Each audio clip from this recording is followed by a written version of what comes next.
রুটি আমি দান করব, তা আমার নিজেরই দেহ, তা আমি দান করব যাতে জগতের মানুষ জীবন পেতেই পারে।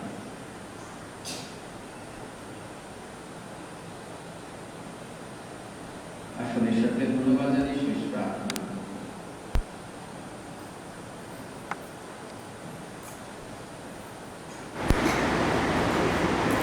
হে পরমেশ্বর, অনুনয় করি তোমায়, এই খ্রিস্ট প্রসাদ গ্রহণের ফলে আমরা যেন সব বন্ধন থেকে মুক্তি পেতে পারি, তোমার সত্য পালনে অটুট থাকতে পারি, এই প্রার্থনা করি প্রভু যীশু খ্রিস্টের নামে। প্রভু আপনাদের সহায় থাকুন। সর্বশক্তিমান ঈশ্বর পিতা ও পুত্র ও পবিত্র আত্মা আপনাদের সবাইকে আশীর্বাদ দান করুন। অন্য খ্রিস্টযজ্ঞ সম্পন্ন হয়েছে। আসুন যিশুর ভালোবাসার শান্তিতে জীবন যাপন করি।